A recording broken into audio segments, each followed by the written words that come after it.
Good morning. Good morning from San Francisco. We are live. It's Ari and Katia.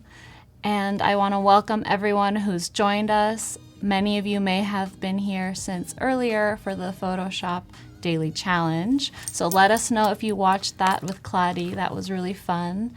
Hi, Fatima.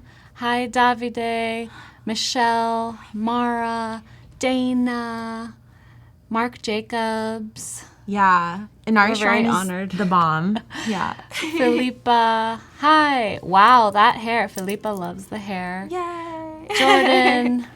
Jennifer. Good morning, everybody. Let us know if you like Katia's headpiece. So we have a full schedule today, and we just had the Photoshop Daily Challenge with Claudia, which was to create a text effect, and I'll summarize that in a moment. So that was just live. You can watch that in the replays if you didn't catch it. And here we are with Katia Oloy. We're going to do illustration.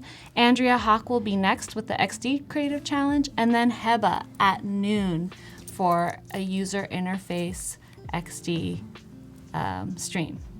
So stay tuned. There's so much coming. And we would love to have you join the Creative Challenge for today. And you can see all the information right above your chat here on Behance Live. And it'll say challenge, and all you have to do is get the starter file, and it's to create a dripping, liquefied text effect.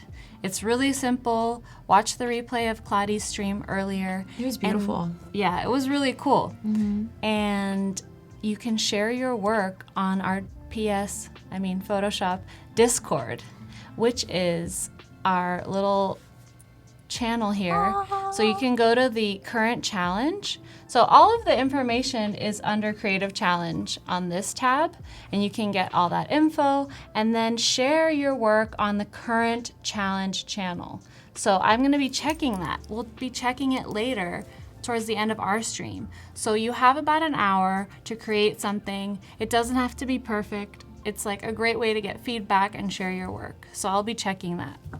And let's get into what we're doing today with Katia. Yay! Hi, everybody. This is Katia. And you're joining us from LA? Yeah, I live in Los Angeles. Yes. I live in a dome. I live in a geodesic dome. Oh my gosh. So it's like literally like I've a soccer always been ball. Interested in those. Yes. It's beautiful. It's fantastic. We live on a 1/4 acre of land. It is highly flammable.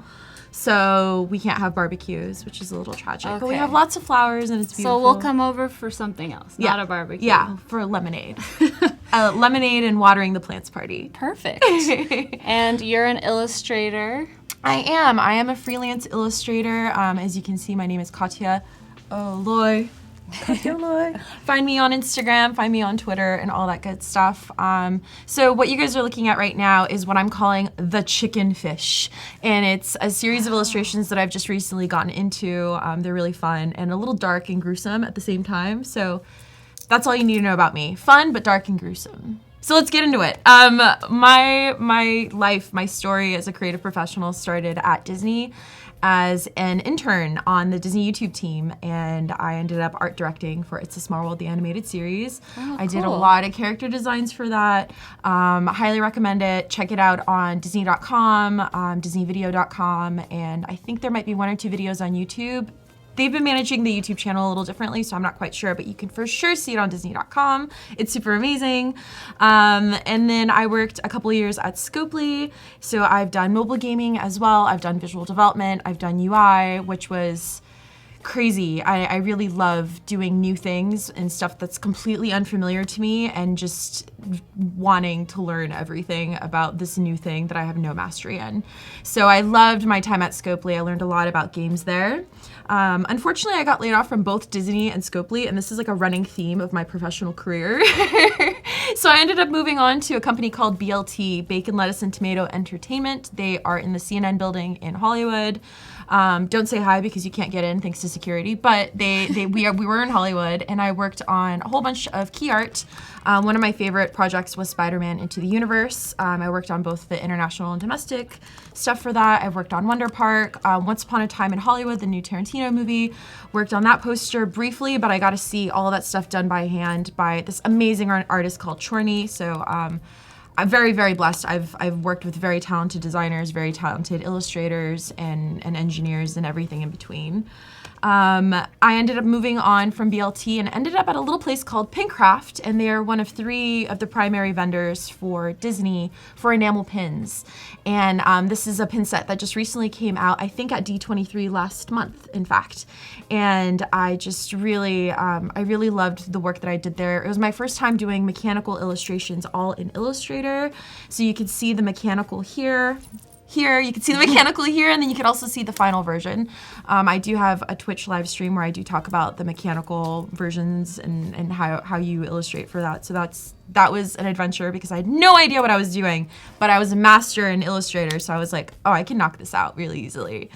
And then I am at BuzzFeed right now as a freelance artist, but I can't talk about that project. All I can say is that it's amazing, and I'm having a great time, and hopefully you guys will see that soon. But yeah, BuzzFeed's been an adventure because it's my first time now on set, on studio, and just dealing with a whole bunch of production teams doing a bunch of stuff at the same time. So we'll have to keep in touch with you to Yeah. find out more. Yeah, have some updates maybe sometime in the winter. Yeah. Yeah, and then right now I'm just freelancing. I'm doing these, like I said, chicken fish, and it all started with this guy on the right. I suffer from anxiety and depression, and I've been having a really hard time finding work. I mean, that's the reality of this profession, is sometimes you go through feasts and you go through famines, and I've gone through a pretty significant famine, and I just needed a way to cheer myself up, and what came out of that was chicken fish, and it was just, I want to draw chickens. Chickens make me happy, and they just turned into these bizarre little creatures, and these like cats with quartzes coming out of them, and just trying to like continue creating, even though I had no reason to professionally. Like, you got to keep going. And sort of throughout all of this, I'm totally plugging this, but this is actually what today is about. Me and Heba are collaborating on a project. I'm working in Illustrator. She's going to be on XD in a couple of hours, and she's making a promotional website for this book that I released last year. It's called Anxiety and Wonderland. It's for free on Kindle. I'm really big on mental health awareness, putting information out there, demystifying, destigmatizing mental health. Like I mentioned, I have severe anxiety and depression. I actually talk about, this is a trigger warning for anyone out there, I actually talk about my suicide attempt in 2016, and it is Suicide Awareness Month. Mm-hmm. And we really wanted to do something that was really a poorly represented subject within the creative community. We all have sort of imposter syndrome, I would say. Yeah. I certainly have that, and I just really wanted to put a book out there that was representative of sort of what my journey was through the lens of Alice in Wonderland. So we're going to be doing some illustrations for that today, which I'm super excited about. That's really cool. I think that once you have a deeper discussion with a creative person, you might hear them talk about having imposter syndrome or having difficulty finding work and how that affects their mental health. Yeah. But it's not something that is really easy to talk about. Yeah. So it's common, but it's hard to talk about. So that's really brave of you for putting it out there. Thank you. Yeah, it's just my story. Mm-hmm. One of my mentors, Charles Hollis Jones, he's a amazing lucite furniture designer, amazing designer. Google him, he's amazing, and love him and shower him with love. He told me, I can't give you advice, but I can share with you my experiences. Mm-hmm. And that's essentially what this book is just my experience of what I went through. So let's get into it. Let's dive in. So everyone in the chat, thank you for joining. I see a few new people have joined in the last few minutes. Austin says, thanks for sharing your story. You're welcome. Hi, Anli. Hi, everybody. Jordan says, thank you for telling us this. Sarah says, this is so awesome. Yeah. Oh, Trevor says, how to find you on Twitch. You can find me on Twitch, Katia, Katia LA Mode, so Katia La Mode. You will find me on Twitch. Okay. And I Twitch Monday nights and Thursday afternoons. But at BuzzFeed, I've been super crazy, and I haven't been able to do it. But I try to do Monday nights at least. That's cool. Yeah. So I wanted to go over the main hotkeys that I use in Illustrator. I've watched a whole bunch of Adobe Lives, and I've taught a lot. And my experience is that we as professionals tend to work very quickly because of hotkeys. They're an incredibly powerful and important tool, and it's just gonna make you work that much faster. So the main hotkeys that I use are what we see here, Shift and X, which is gonna allow you to swap your stroke and fill colors. You're gonna see me doing that a lot as I build out my illustration. Shift C is your anchor point tool. It's the little caret, it's like boop. Command C and Command F is huge. So you can copy and paste, right? But then you can copy and paste in front, and it pastes it right in front of it, so you don't have to realign it. Oh. So just like in Photoshop, if you do so Command useful. J, it'll paste in front the same layer. Yeah. It makes you It's fast. the same. In Photoshop, it's Command J, and Illustrator, it's Command F. Yes. And it's the same thing. So in Photoshop, it's the layer that you have selected. Command J is going to replicate it. It's going to duplicate that layer right in front. In Illustrator, it's a little different because your layers are just built differently in Illustrator. Yeah. So you want to select the object that you want to replicate, and you're going to do Command C, which is copy, and then Command F is going to place it right in front. Yeah, it's the best. And then D, I'm gonna hide. Stroke and fill reset, thank you. Stroke and reset back to black and white. So basically, as you're like color picking stuff, sometimes I just wanna like really quickly reset all of my color pickings, and I just hit D. And then option, which is it's like a toggling option. So if you're in the pen tool or in the caret tool, I guess, there's just these little things that you can manipulate your tool with option that allows you to kind of just work faster. So you're not constantly switching between your hotkeys. And then the beloved A and Z, which are your direct select and select tools. So yeah, take a screenshot of this, everybody that's watching, because this is, if you learn anything from this whole 2 hours with me, this is the most important thing I would say it would be. Yeah. Hotkeys. So yeah, let's get into it. So just to give you guys some insight into what I'm working with, I had done a whole bunch of wireframes with Heba. So again, Heba's creating a promotional, you can see this is literally like a screen grab off of my phone. And we really wanted to bring to you guys the realities of two artists working together in a professional setting.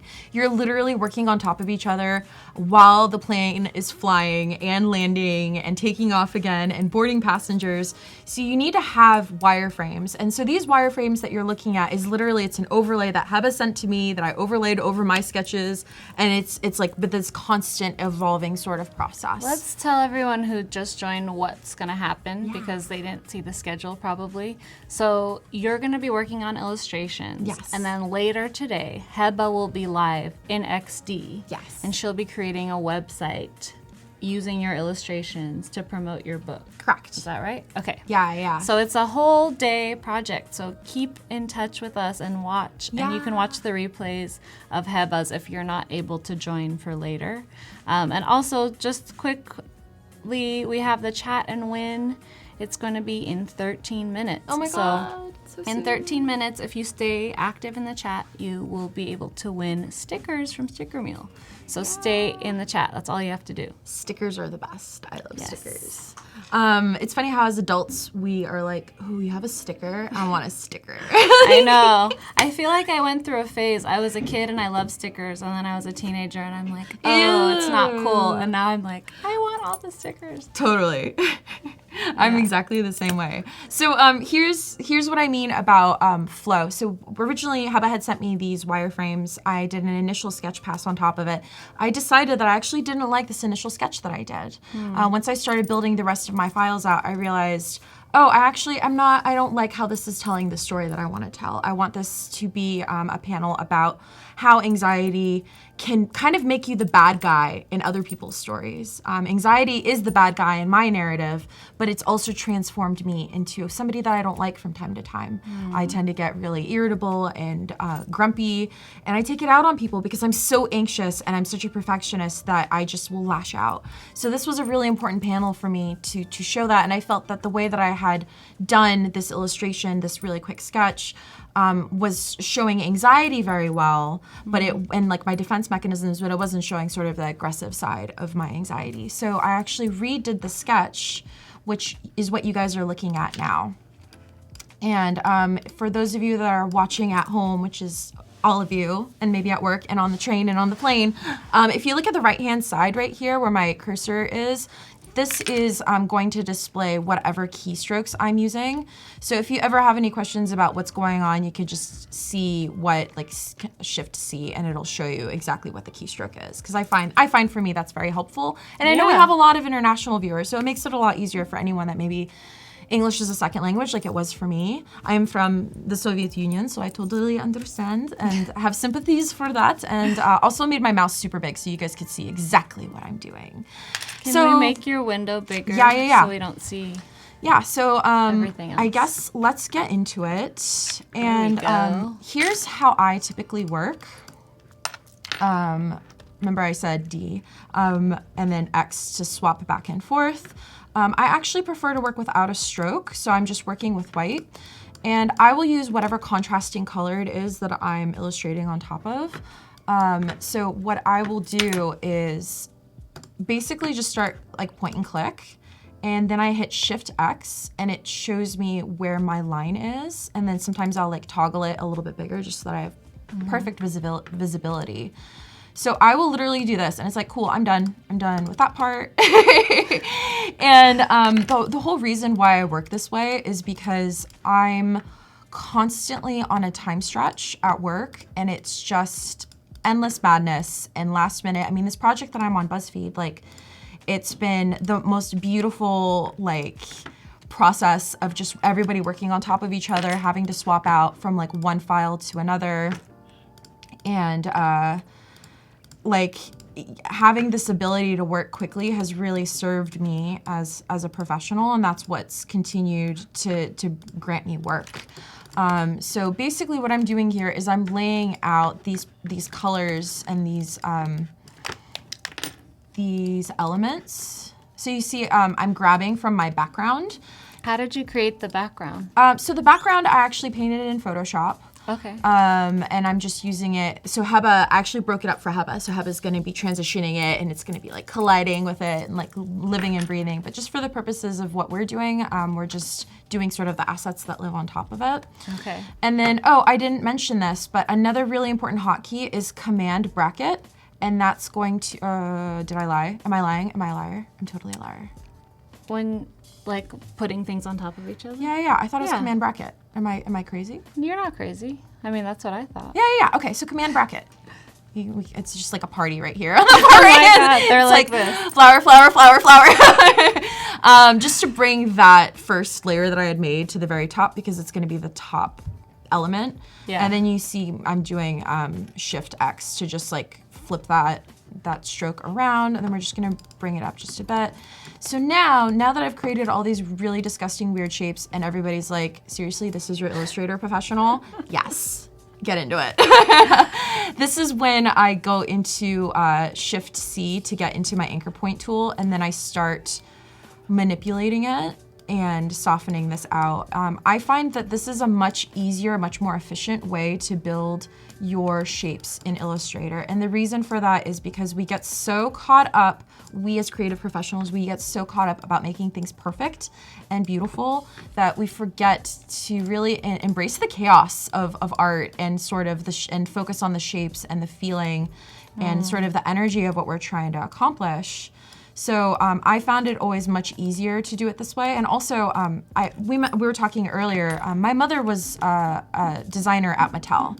So the Harry Potter toys, my mom did all the package design for that. And I've been an illustrator since I was like 7 years old. Like I remember Illustrator back in the day when like the colors were not like a solid color. It was like a color with like a pattern of like a different color on top of it to mimic like whatever Pantone colors you were trying to get. Because computers back then were like not that strong. So I'm very old school in that regard. But yeah, like I think because I come from that sort of background where I've been working in these programs since I was literally a child, I know sort of like the importance of keeping your lines clean, making sure that you're minimizing the amount of tangents that you're using, the amount of anchor points that you're using. You don't need 5 anchor points to make one curve. You need 2 anchor points, that's it. And so because of that, I've again just become super fast. And then Thank you, Illustrator gods. Thank you, Adobe, for bringing this into my life. If you are using the anchor point tool and you hover over your line, you can see that the arrow gets different. The reason for that is because you can click and drag and pull it out. Oh, it does the curve for you. So us old school people, we used to have to go in here and go into the bezier and like drag it out and manipulate it and like clean it up, and it was a total pain in the butt, and you don't have to do that anymore because Adobe loves you and they do amazing things like this. They're always looking out. So usually what I'll do is like, again, trying to keep it soft and loose, just trying to build out all of the different elements of this illustration. And then just to prove sort of how clean this illustration is, you could see, for anyone that's curious, Command Y is gonna give you sort of, I think it's called outline mode. I'm pretty sure it's outline mode. And that'll give you just the line work. It takes away the strokes, it takes away everything, so you're able to come in here and really look at what's going on in your file. The other thing that this mode is good for, and this is gonna become more important for mechanical drawings and things like that, where you have deliverables that are gonna go to a factory. So if I just drop points in my file, I can't really see it, right? And on top of that, I have an orange layer on top of yellow. And so if I select sort of everything in my file, I could see these points, like there's one right here, but they kind of get lost. And if you have like 20 points that are just floating around your file, you're not gonna be able to really see them or notice them. And so what's cool about outline mode is that you have these free floating points that are indicated by these little X's, which I don't know, on some people's screens this is just gonna look like a dot, but it's an X. If you lean into your computer and pretend that you're really old, you can see it.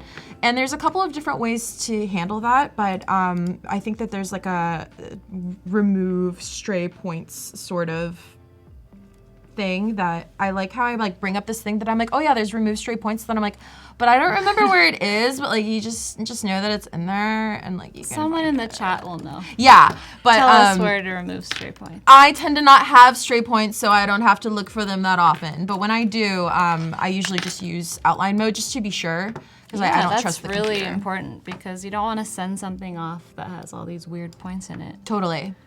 And then, so again, you'll see that I'm kind of bending out these straight lines that I have. And the reason for that is, again, I'm coming from outline mode is life-saving. You are right, it is the best. Especially when you have like a whole bunch of stuff and you can't figure out what something is, you could like actually like find it that way.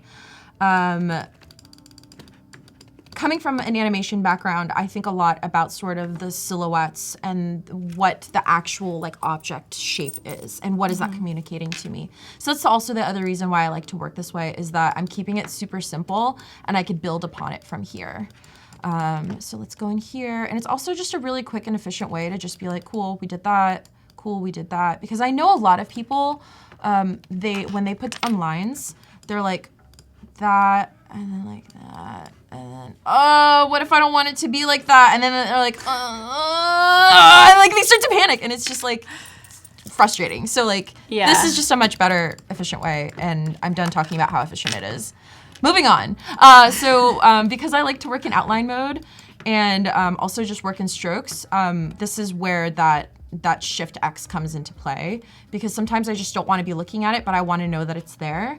So those are sort of the arms and legs of Alice. And then same thing with the head here. And we're gonna work on the hair and move this out of the way. Sorry, because I need this space. So with the hair, usually in the Alice illustrations, I make the hair yellow, which on a yellow background is not gonna read. So I think what we might do for this particular illustration is we might make the hair white, because I really want it to pop. Or we might make it like a red or a blue, but I think white might be the right call, because I want the focus to be about the cat. So the cat in the illustrations that I do, he's kind of like my defense mechanisms. It's like my bubble. Like a mask? It's like a mask. Yeah. So I really want also that to be the focus of this panel. And it's like, it's obvious that like it's Alice. And Oh, so here's what I was talking about with command and option. When you hit command when you're in anchor mode, it gives you the, I call it the white arrow because I don't know what the actual term for it is. I'm really sorry, Adobe. You know what, I'm gonna call him Fred. Isn't it direct selection? It's direct selection, I think you're right. Direct selection tool, and then this is selection tool. Yeah, so when you're in anchor mode and you hit command, it'll give you the white arrow, which is gonna allow you to pick up your points and drag them around. So again, like I've just found that this is just life-saving and time-saving for me. I don't know why I created that point there because it's totally unnecessary. But you need to get all the movement in there. Yeah, it's true. So we have 1 minute and 30 seconds until the chat and win. I see a lot of new people, so make sure you stay active in the chat. Hi, Noor. Noor just joined. And I know you guys usually ask a question when you do chat and win, right? Yeah, what do you think we should ask? I would love to know what people are anxious about. Everybody's anxious about something. Yeah.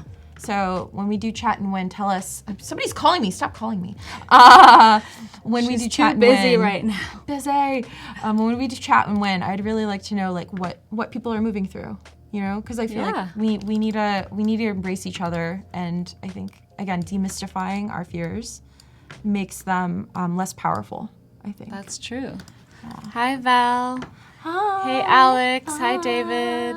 Yay, I'm so happy you're liking the tips. Yeah, Nicole loves the tips you're providing. Yeah, the speed, you're welcome. Yes. Speedy over here. I really am. I like can't not work fast. It's just how I am. Oh, and then so right before we start on chat and win, I want to point this out. As I start building out my other files, I like to bring those files in. So this is an illustration from another panel that you guys could see in Heba's video in a couple of hours. We have to go. No! It's time for chat and win. Let's chat. So everyone, tell us what you're anxious about. Let us know. Tell me what you're anxious about. Being anxious. That is totally a thing. Okay, but let's let them go. Go, chat and win time.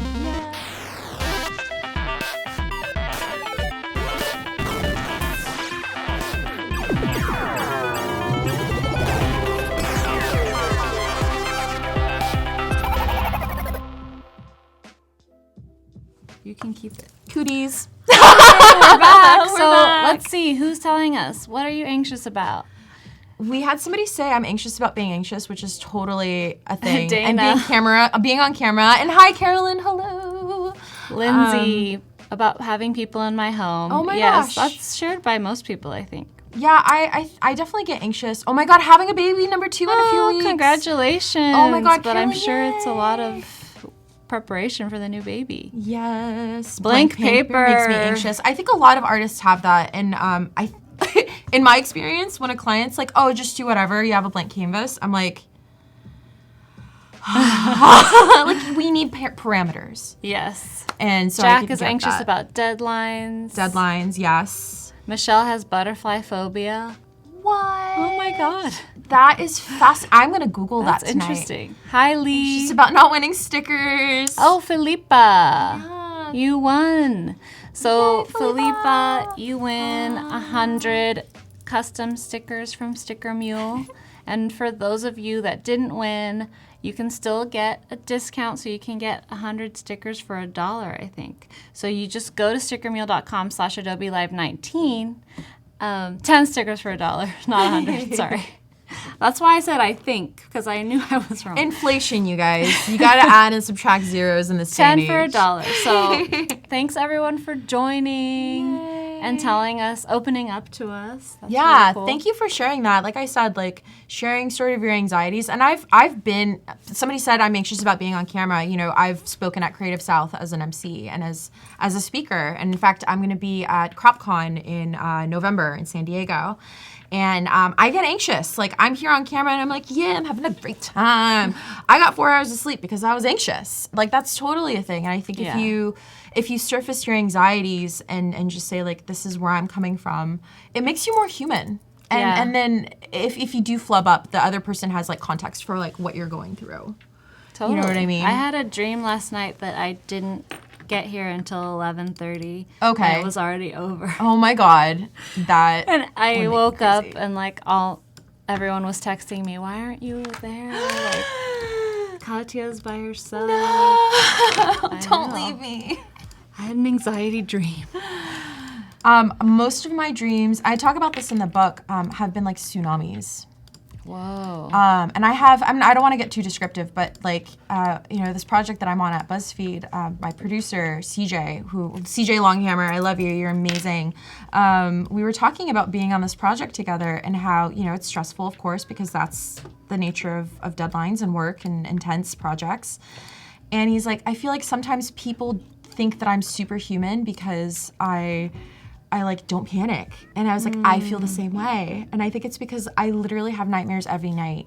Like the most disturbing, most terrible nightmares. And that was actually one of the reasons why I actually got therapy. I was having these nightmares that I just would wake up like screaming. And it was just so unhealthy. Oh my God, I love you. Oh. Stay hydrated, Agua. children. Yeah, sorry, I'm gonna take a quick sip. Let's have an ASMR moment. I was telling my friends about ASMR this weekend, and they didn't know what it was, and they thought I was weird. I was like, look it up, it's a thing. It's amazing. Your head tingles. And they were like, you're weird. No, it's an interesting thing. So for those of you that don't know, ASMR has like taken over YouTube and the internet. Yeah. It's basically auditory, sensory, Something response. making up a word response.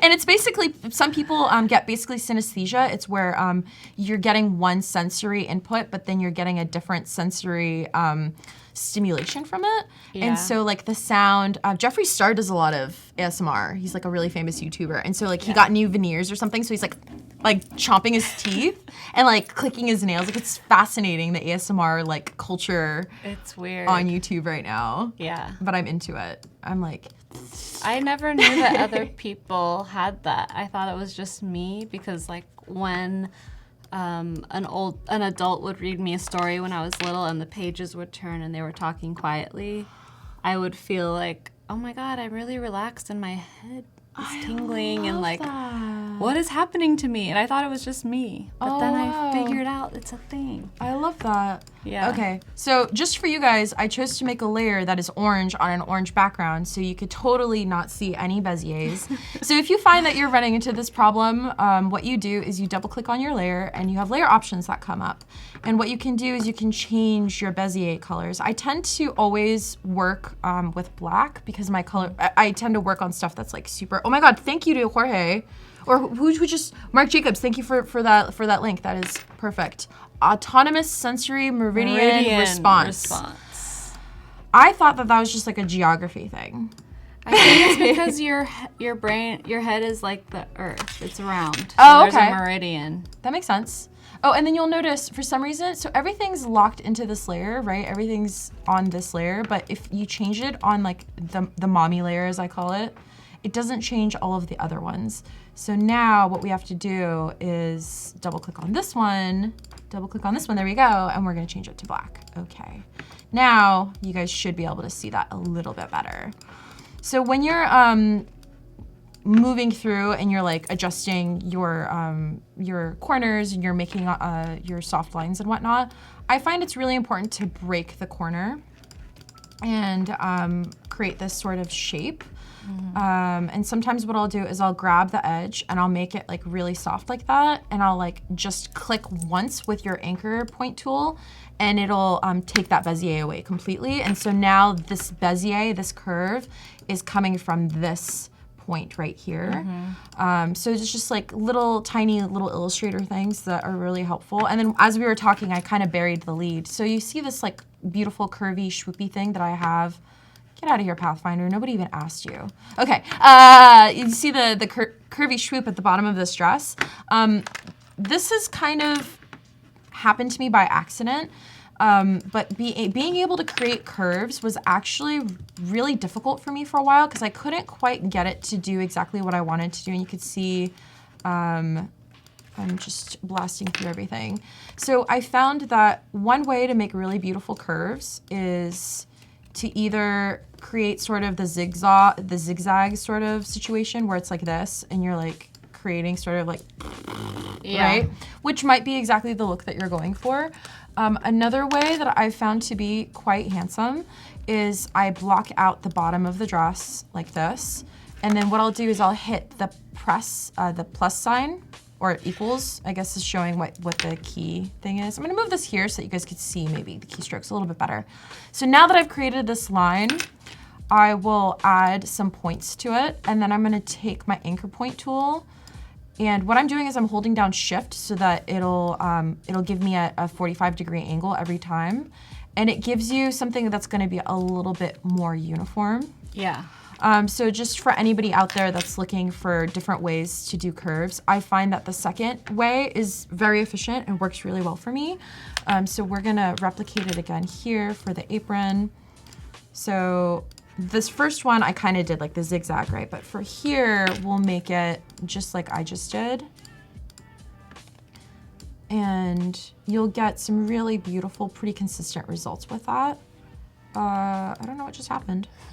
It went crazy. Yeah, so you can get these really beautiful curves pretty easily by doing that. Yeah. Jordan says she's so dang fast. Yeah, I'm telling you, man, it's all these years in production. You're like, I have so much work to do. You just want to cry. And then once I sort of get those curves on that straight line built up, then I'll start moving them around. So that's also another option. So dynamic. It looks really good. Yeah, and so you have this sort of consistency in your illustration, because patterns and repetition is a big part of design and making things visually interesting. So I'm just kind of trying to... Jorge asked if those shortcuts also work in Photoshop. Which, Jorge, be specific about which shortcut? I think these shortcuts that you're using with the anchor. Oh, the anchor tool. point? Yeah. No. Unfortunately, Photoshop is its own beast, and it's got its own hotkeys, but and again, this project at BuzzFeed, I'm actually doing all of my vector illustrations in Photoshop because I need layer styles. Oh. So don't discount Photoshop as a vector tool. Like, it is a pretty powerful tool on its own, but for what it just depends on what you're trying to accomplish. So again, just toggling back and forth between the different layers is command bracket, the flowers. Oh, flower power. But yeah, some of the sort of methodology that I'm using here, where you're using the anchor tool and then going back in, is applicable to Photoshop, of course. And then do this. So this is more the Alice in Wonderland 64. Yeah, the Disney. The Disney version. It's crazy how such a simple thing really tells you it's Alice in Wonderland. Right. Because at first I was like, oh, I don't know. And then as soon as that color blue and the white apron came on, you're like, it's immediate recognition. Here's another fun, amazing thing. Thank you, Adobe. The erase tool, which has been around for a couple years. It's been around for a while, so like, get into it. It's fantastic. And it's basically like a free-handed way to erase things. I'm gonna make it just a little bit smaller so that it's not just this big blob. So if you find that you want a little bit more of an organic feel to your shapes and you want to just create a nice organic line, I like it for two reasons. One is it's a very efficient way to cut through your shapes. Two, it has like a streamlining effect to it, so it also softens up. So if you're using a mouse like I am today, it'll soften up that line for you as well. So it's pretty fantastic. And I also use it to punch holes like I'm about to, because I really like geometric shapes and I can't be bothered to create an ellipse. Like, I just want that to be there. So it's so much easier. Bam, get into it. So now that I've created the apron and the hair is white and everything is white, I'm like, this is gross and I hate it. So what I think we're gonna do is we are going to make the hair red Or maybe pink, because my hair is pink, we'll make it pink. I don't see why not. So here's kind of how I manage colors. Typically what I like to do is I already have a color palette that I'm pretty happy with, and this color palette is actually based off of the backgrounds. So there's a couple of different things you can do. One is pulling from other files and you just pop them into Illustrator. Here's a lot of pink. And I just pop them into Illustrator. I don't know why it's no longer, oh, I see. And I'll just grab from this directly, just because I want consistency across the whole project. Heba and I did not set up a library, which shame on me for not getting that done. But typically when you work professionally, you will have, like I had a client last week for BuzzFeed that I'm like, where's the brand style guide? Like you don't have control over the colors that you work with sometimes. Sometimes you have a client that's like Starbucks, like you can't change the logo of Starbucks to any other color but green, and you have to work within the Starbucks visual language. So it's super important to be always pulling from those colors and pulling from that visual language. So now that I've pulled that color in, it's great, but I don't think it's gonna read against the background that I have. So what I'm gonna do is I'm gonna pull this color up and I'm gonna double click on my, this guy, the shape color.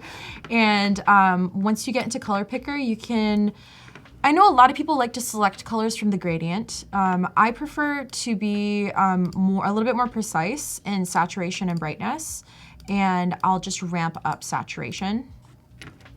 How did you work with color for the pins that you created? Was that difficult to translate the color from digital to the actual pin? The short answer is no, it's not difficult. The long answer is yes, it's very difficult. And did it take you a long time to get that? No, actually. So Disney will always provide you with, like, for example, Donald Duck's bill is Pantone C 322, 822, 722. It's one of those three. Whoa. So there's very specific colors that are like, this is Donald Duck's face and it'll never be any other color. Yeah. Same thing with like their skin tones, Mickey's pants, for example. Caps, I think, is the color system that Disney used in the 90s, and it really just set the standard for like Disney colors within the company. And so you know that there's certain Pantone colors that are like, this is the Disney Pantone color. A lot of times Disney would send us references. And we would be able to, here, let's see my slides. Yeah, so for example, this Silly Symphony pen, these are all colors that I actually pulled off of the the Cookie Carnival episode, which is from like 1930 something, or 34, 40. I had to pull it directly off of footage that I took off of YouTube and recreated. And then from there, so the colors that I'm using right now, it's like FA4E00 for this orange, but that's not a Pantone color. Yeah. So in order to make things ready for print, what you would do is you would select whatever object, but in my case it'd be everything, and then you go to Edit Colors, and then you're gonna go to Recolor Artwork. And here, it basically, if you selected a whole bunch of different shapes and layers and things like that, they'll be all listed. Those colors are gonna be listed here, right here. And then you're gonna go here, it's this little button, and this is your libraries. And you're gonna go to Corporate, I lied. You're gonna go to one of these. Color books, thank you. And then Pantone, as you can see, has several different types. So it's always really important to know what system your printer is using. I'm pretty sure some of these are Asia ones that they use. The European printers use a very different ink and toner.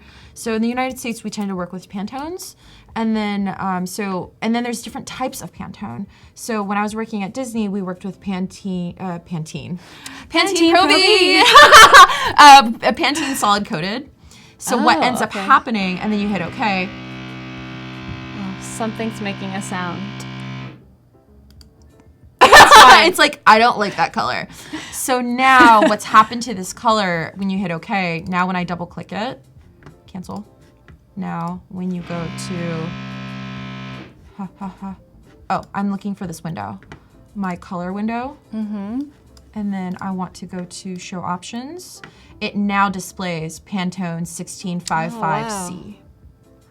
That's really cool. Yeah, and thank you for the detour. Yeah, I was interested. More than happy to. And then the same thing with libraries. You could open up, or swatches. I think I'm thinking of swatches. Go away, libraries. Nobody even asked you. You could always pull up the Pantone library. So open swatch library, color books, and then you're gonna go to Pantone, and then here you are, here's all of the Pantone colors. So Donald Duck was somewhere in here. I know he is. And if I was wrong, I'm gonna be so upset. So anyway, that's how you do. Carolyn says, it's amazing you can recall that. I can never recall Pantones, except Pantone 185C. What is, hold on. No. Let's discover what it is. Hold on. Libraries. I just closed it too. That's not libraries. It's not libraries. I It's Googled swatches. it. Don't Google. We have to do it this way. It's swatches. Swatches. Don't Google it. Well, not that it matters because we're not paired to your thing, but I don't want to see it. It's a secret. Okay, Pantone. What did she say the color was? 185C. 185C. So it's coded. Color books, coded. Oh, I don't know if that was right. I don't think this is the right 185C. Yeah, no, this isn't the right one. What we want is... This is like such a detour. I'm like living for it right now. Open swatch library. It's like a color mystery. It really is. Is it uncoded that I'm thinking of? It could be. It's funny because for someone it could be like, oh, of course 185C is that color because they work with it every day. And then for everyone else, it's a big mystery. Yeah. Okay, you guys, like now I'm like not able to find it and it's very upsetting. Oh, it's this one. It's solid coded. Okay, 185C. Okay, here it is. It's red. Oh, it's like a little bit more of a pink or a bluey red. Yeah. It's like a colder red. Yeah, colder red. Yay, hi, That'd be a nice lipstick color. Yeah, like FF quadruple 4. Yeah. Okay, go back. All right, so everyone who nice loves tour. Pantone and picking out colors, that was fun. Yeah. Redo. And I just want to say we have 40 minutes left to get some feedback on your design from the daily challenge. I'm already seeing a lot of submissions on the Discord, so I'm really excited to look at those. We'll be looking at those in about 40 minutes. Lots of drippy, juicy lettering that's coming through. So good job everyone who submitted so far. Okay, so here we are. I've created these 3 shapes, and you can see in outline mode that they're all overlapping. Now the character is the cat.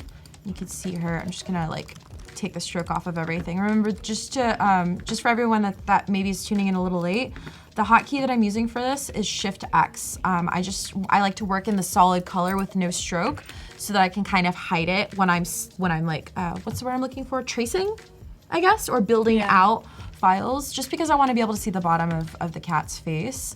I really want these 3 objects to be one object, so Pathfinder is going to be your best friend. I'm constantly using shape modes, and I just like merge them together, and now it's like, boom, it's all one shroop. It's like one thing. So I find that to be incredibly helpful as a tool for anyone that is like looking to be able to like consolidate their shapes like that. That's how you would do it. There's also other options like, I used to use this one a lot when I was at Pincraft making enamel pins. So this is called Divide. So when I click on it, you'll notice that I had these 2 extra points that showed up. So what had happened is, on the surface, it looks like a solid object, right? But in reality, it's actually divided these up into different pieces. So it's its own thing now. So the reason why this could be a powerful tool is if I wanted to create a bunch of leaves, sort of in the Mary Blair style. Now, Mary Blair, she liked to do a lot of, we would call it like multiplied, like color, what is the word, color blending modes? Color modes, blending modes, on top of the different shapes, because that was really big in her era, in like mid-century era. So they had to do that stuff by hand. They had to color pick these things by hand. So if I wanted to create that sort of Mary Blair where wherever it intersects, it creates a new color. what I would do, say you're old school like me and you're like a fuddy-duddy and you're like, I don't use blending modes. Blending modes are amazing, but for the purpose of this, instead of creating a blending mode, I will do one of two things. I will do Command C, Command F, and then C, like, okay, now remember that's it. I pasted this object on top of this one immediately. And then I can go to my blending modes, which where's my properties? Properties? Oh no, I got rid of it. Oh, come back. Okay, stroke, this, that, the other. That's not what I'm looking for. It's not opacity, it's blending modes. It should be here. Oh, it's under appearance. Where did I just close my appearance bar? I'm like having a conniption. Okay, here we go. And we want to do, girl. Why am I having such a hard time? I don't know. I can't help you. I don't know what's happening. Is it transparencies? Okay, we're gonna discover this on. We're gonna discover this. Here we go. Okay, it's under transparency. It's fine. And then we're gonna go to multiply. So this is the color that we want. And so because I want this to be the color, you can go about this a couple of different ways. You can't color drop stuff the way you would in Photoshop, because when you color pick, when you hit I and then you click on this, it's picking up all of the shape properties, including the blending mode. So what I tend to do to problem solve around this is I will create sort of the blending mode and then try to match the color as close as I can. Like that. So now this is a solid object with no blending modes and it's baked in, because you never know, especially if you're doing this. Thank you, Glenn, click on opacity. I know I'm like totally having a moment. Oh, my opacities are like, okay. I find that this makes it a lot easier, and especially because if you're familiar with Lottie, it's a way of getting animations out of After Effects, and it's all like native animation. A lot of like Target, this came out from Airbnb, their development team. It's a way of getting animations baked into, natively animated in a website and into an app. Lottie does not support blending modes. It doesn't support a whole bunch of stuff. So this is a good way to get the effect of multiply, but it's baked into the art and it's baked into it. So yeah, I mean, we're not using it for this, but I just really wanted to point that out because Pathfinder becomes a powerful tool for that purpose. And then say you're like, ew, what happened? Like, why do I have, like, you click the wrong button and you're like, why do I have like all these different things and it's like falling apart? You can just select all of those things and then you can go to Pathfinder and then click merge. I think it's merge. Unite, it's unite, it's the far left option, and then it'll make it all one thing. Also, fun fact, another cool tip that I learned when I was working at Pinkcraft is, say you have a whole bunch of orange in your composition and it's on different layers and it's like all over, and it's like, say there's like 100 pieces of orange, which happened a lot in the enamel pins, like these little dots and like texturing that they really love at Disney. They love these like distressed textures, and you're like, oh God, I have to change this orange to like a different Pantone, which happened tons. Like I would constantly get notes back from Disney like, oh, we actually like this Pantone instead. And it's like, you give me a different Pantone, but I'm just for you, just this once, I'll change it. And it's like every Tuesday, every Wednesday, I'm like, just for you, just this once. You get one a day, Disney. So a fun trick that I learned is if you select an object and then you go to select and you go to same, you can select same in a whole bunch of different ways, whether it's appearance, the blending mode, the fill and the stroke, just the fill, the opacity, the stroke weight, and boom, it's selected all of the orange in your composition. So it's a really, really powerful way of like changing a whole bunch of things. Select them all and change them all to a different color at the same time. It's amazing. That's a great tip. Okay, so we're gonna turn everything on, everything on. Okay. And you know what? I kind of love that there's this white outline right there. Like I'm kind of into it. So we're gonna keep that. And then here, I wanted the pants to be gray, so I'm gonna pull this blue that's in my background and I'm going to desaturate it and just a bit. And then I'm gonna bring up the brightness on it just a little bit. There we go. And then I'm gonna give her boots. So Command C, Command F is gonna paste in front. Here's our handy dandy erase tool. So to pull up erase, I think if you hit E, it gives you whatever this is, free transform tool. We don't want free transform. We want specifically the eraser tool. So the hotkey for that is Shift E. And then I'm just gonna drag it straight across because I really like straight lines. Boom. And the way that you can do straight lines in any any Adobe program, including After Effects, is Shift and then moving it, and it'll move it like up and down diagonally as well at like a 45-degree angle, which is super powerful. And then I'm gonna make this black. Now, this is something that I learned when I worked in games. Black is a life suck when you're creating really colorful artwork, especially when you're working in mobile gaming. So I've learned to make my blacks as black as possible without making it 100% black. It just, there's something about black pixels in a really colorful composition that your eye goes straight to. So if you keep your blacks to about like 5% brightness or like 3% brightness, but if I keep it around the 10% mark, it'll feel better, and you won't be able to explain why, but it really changes the art. Yeah, I've heard that from a lot of different disciplines. Oh, really? Yeah. Oh, interesting. Not only animation or illustration. Huh. And then we're gonna do this again, so CF, and then we're gonna cherry pick it, and then I think, let's see, where's my, here it is. Okay, so here's what I'm gonna do. I really wanna create like striped like leggings. Oh, yeah. So I'm using the eraser tool, and if you use your brackets, it's gonna make, just like Photoshop, any other program, it's gonna make your brush bigger or smaller, and then you just drag across, and it creates sort of these more natural looking striped leggings. Because I wanted this to feel like it's got a little bit of this hand-drawn feeling and vibe. Just trying to find where that bottom is. And I wanted it to feel a bit imperfect. And then what is this? Delete that. What is this? Tima says the best black for Illustrator. C equals 30, M equals 30, Y equals 30, K equals 100. Huh. That's Tima's recipe. I love that. But that's for print. Okay, I'm gonna have to remember that. 30 across the board, except for black, which is K.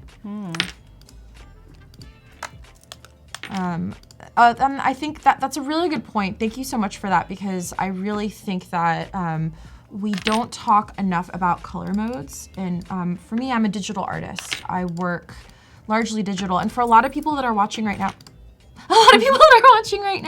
you guys are probably digital artists as well. Don't forget that not everything that you deliver is going to be digital, and you need to be sure that you're on top of what your deliverables are and what color space you need them to be, what resolution you need it to be at, because you will cry when you have to like deliver and you're like, oh, I didn't prepare for this. And like your file is like not the right color mode, you have to go in and change it, or you lose fidelity once it's in there, which is super frustrating.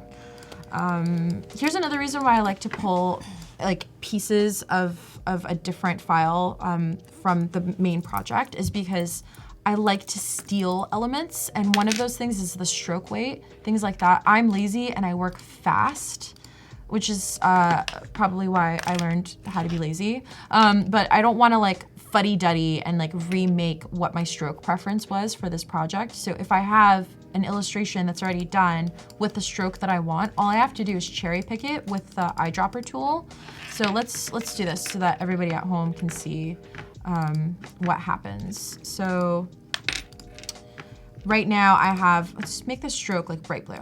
So right now I have a fill of yellow and a stroke of blue. If I come over here and I really like this stroke, if I hit I, which is my eyedropper, and then I click on it, it automatically picks up the information from that particular item, whether it's stroke or appearance or fill. And then I could come over here and start doing my line work, and it's going to have the same information, like the line weight information that I want. People are getting into it about the black. Oh, really? Yeah, everyone has their own recipe for black. Oh my God. If you want to see a fight break out, ask, my husband's Chinese, so before anybody is like, why is she bringing this up? If you want to see a fight break out, ask a bunch of different types of Asian people how to make rice. Rice, yes, it's very important. And slowly back away from the conversation. Everybody has their own way of like doing things, and rice and black are one of those things, I think.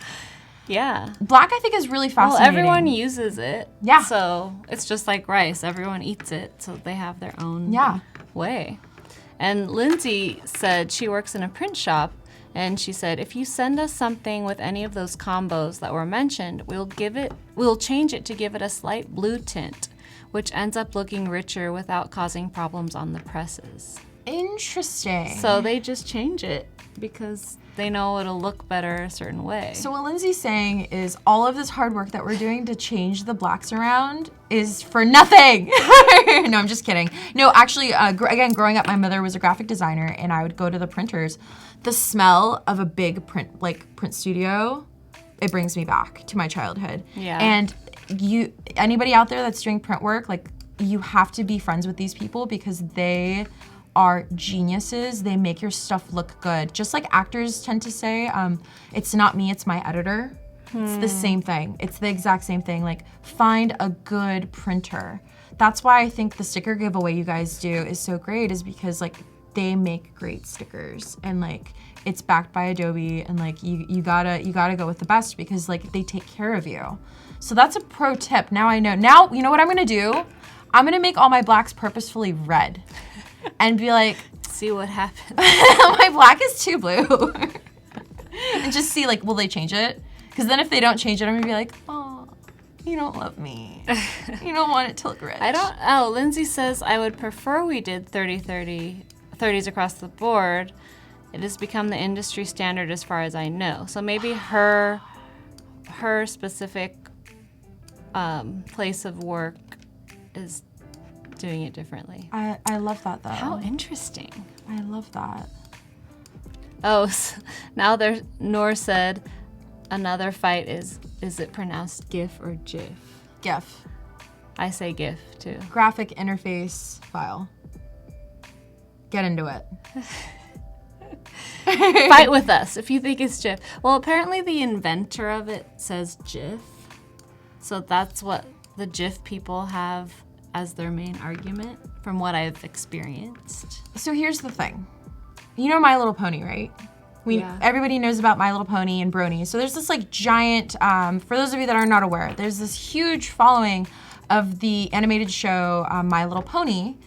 And it was kind of like taken over by like these like 13 to 35 males, which is totally not the original demographic intent of My Little Pony. Story. And the My Little Pony team was smart, and they embraced them, and they said, look, like, we may be creators of this, and it was intended for a very specific audience, which is like, having been in animation, I know it's like 9 to 11, like,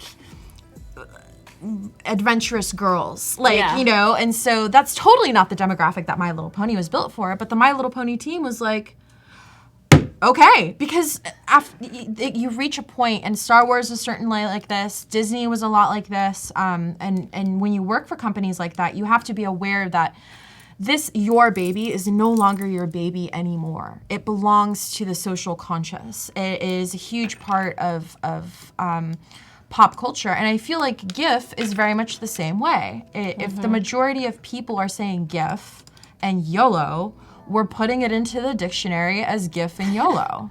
I'm sorry. Why? Can you say YOLO a different way? No. Oh. But I thought you were going to say the actual pronunciation of YOLO. Like, so the actual pronunciation of YOLO is Oloy, because that's actually my name backwards. Oh, it is. It is. It drives me crazy. Yeah, for the longest time. Every time I'd Google myself, it'd be like people that are anti-YOLO, so it'd be Oloy, and I'm like, that's me. Oh, but people that are anti-YOLO. Yeah, it's like anti-something is like the reversal of it. Wow, there's so many different groups of people that you don't realize until you find them. Until you like wander into the universe. Yeah. And then let's do this really quickly. Okay, and then, so remember I was telling you about Pathfinder and how it becomes a really powerful tool. So what we're gonna do here is this grin that the Cheshire has, we're gonna extend it just past the mask. And what we're gonna do is we're gonna select the mask, we're gonna select the grin, and then we're gonna hit divide. And then it's like, what just happened? So what happened is it cut it in half. So now what we're gonna do is we're gonna take this and we're gonna make it white, bam. And then we're gonna duplicate this white file, do Command C, Command F, and this bottom bezier or anchor point, we're gonna delete it like that. And you're like, okay, it still didn't do anything. But so basically what happened is I'm retaining this line, and then I'm going to select, I'm gonna eyedrop this line work, and now I have this beautiful line here in my art. And then I just remember off the top of my head, in a different composition, I had a stroke weight of 3. And then you'll see here we have corner, and I'm gonna soften that corner out. So you have different options for what your line weights and stuff look like. And then you also have like the cap, and the cap is this. It's the very edge of your illustration. Oh, and it's a good thing I did this because check it out. There's actually a black stroke around this whole thing, which I totally do not want. So here's a trick that a lot of people may not know about. If you double click, hold on, let's do,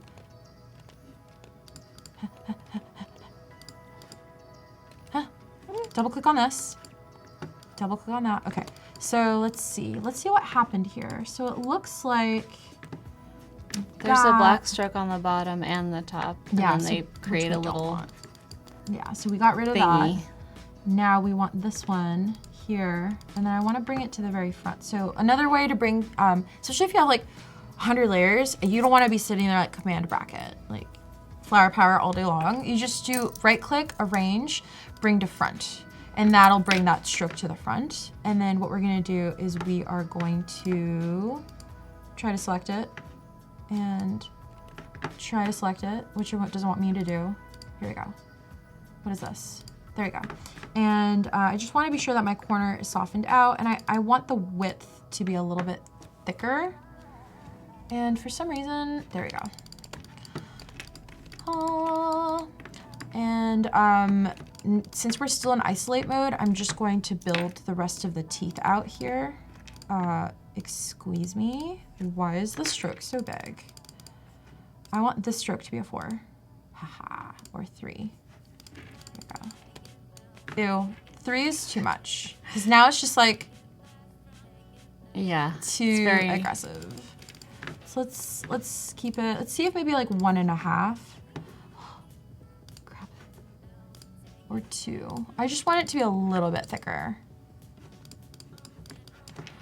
All right, go back into isolation mode, which is like such a mood with like depression and anxiety. Like seriously, like, because I've had such a difficult time between being laid off and freelancing, I totally like go into isolation mode. So like this is like totally a big mood right now. It's totally appropriate. Here's all these has a deeper meaning. Yeah, right? Tima is just killing it with all this advice. Yeah, tell me more. I'm gonna take a sip. Tima is giving Philippa advice, all these secrets about Illustrator, trick with a clipping mask. If you need to size a picture you took of a window to size or half size, you can draw a shape with the size. Okay, there's too many of the same word in this, and I didn't get it. Mask the window and then size the mask to the size you believe the window is in real life. I see, so create the mask. And Yes. then the image, and then just size them so that it's like aligned with one another. That makes sense. Yeah, and then I think that clipping masks have an isolation mode of their own. So when you double click it, the image will come up, and then you can edit it from there. Cool. And then, So we have 18 minutes till we give feedback on today's challenge, which is creating a dripping text effect. It's generally text effects that we're working on. And if you have another idea, feel free to submit. If it's a text effect in Photoshop and you're learning how to use Photoshop, that's what we're here for. So feel free to share it. And if you want to watch the replay, Claudie did the Photoshop challenge right before us, and she did a whole demo of it. So you can watch that and get inspired, and you can share your work throughout the day. So if you don't have a chance to share it within the next 17 minutes, don't worry. The Photoshop Discord is open. More of the guests in the streams throughout the day will be reviewing your designs. So you have more time. But if you want us to look at it, you have to submit it in the next 17 minutes. Hurry up. I can't wait to see. I love looking at other people's work. Yeah. So I mentor someone's child. His name is Austin. So Austin, if you're watching, hello. How are you? He watches all my live streams. He's super adorable. He's like 10 and like really talented. And why am I bringing that up? I love looking at his artwork because you really get a sense of the person, and I feel like that's that sense of raw information is something you lose once you grow up. And so I love looking at other people's artwork because you really get to see sort of what their priorities are and what their hierarchies are. It gives you indication into what is valuable to them. Yeah. So when you're looking at children's artwork, it's like seeing how big or how small the parents are in the shot, or how big their house is, what color their house is, you know, these sorts of things. Like, this is universal for all humans, and I love looking at other people's work. It just brings me such joy to like see what other people do, and then also like I'm like, I never thought of that. Yeah, you can learn so much from other people. Yeah. Like that black, the 30 30 30 100. I'm gonna get that tattooed. I have tattoos. One of them actually, you see I have a tattoo of an A. Yeah. So I actually got this when I tried to kill myself, just because I felt that I had made so much progress in my therapy. And I really thought that I'd conquered my depression, I'd conquered my anxiety, and long story short, this is TMI, but who cares? I went on birth control for the first time in my life, and the hormones from the birth control, I was already like in a pretty good depressive state, but the hormones pushed me completely over the edge, and I had no control over what I was going through. And it really just reminded me, like, my anxiety is never gonna go away. Having somebody with generalized anxiety disorder, it never goes away. And so I got this tattoo to just commemorate that and just be like, I'm always gonna have this, and I can't lose sight of that, but I also don't want it to hold me back. Mm-hmm. So it's more like accepting rather than saying, I'm fine, I don't have this anymore, or push it away. Yes. I honestly found that becoming more accepting of what I'm moving through and where I'm at has actually made me a lot more compassionate, a lot more patient, and God bless my husband, because he's just like so patient with me. He'll like look at me and he's like, do you want to go home? And I'm like, yes, like, I'm ready, you know? And just telling my friends, like, I'm moving through some stuff, please check in on me. And my friends, like everybody that's watching, I saw Carolyn, a whole bunch of other people check in. They check in on me and they're like, hey, I haven't seen you post on Instagram for a couple of days. Are you okay? And I'm like, I haven't slept in 3 days because I'm on this BuzzFeed project and it's been really intense, but I'm doing great. Thank you so much for asking. I have to get off the phone. I have to go back to work. Yeah. But sometimes I disappear, and I like to joke about it, but it's true. I tell everybody, if I disappear for longer than 2 weeks, something's wrong. Like, please continue to check in on me, because I'm very vocal about it. I'm like, I'm in a bad place. I need advice. I need help. I need love. Please tell me that I'm amazing, because I lose sight of that. Yeah. Philippa says, this woman is a superwoman. Oh, I love you, Heba. Philippa, thank you. I thought you said Heba. I was like, thank you, Heba, but Philippa, you too, everybody. Zach is saying, you need a hand model to look at. Excuse you. Are we gonna have to? I wasn't sure if I should tell you that he's saying this stuff about you on the chat. Oh, we in a fight? You want to go? You want to go right now? We're gonna go. Hand model. I need a hand model. Model this. All right. Oh, so what are you gonna do? Okay. To be fair, I do know how to draw, but because I'm doing something that's like very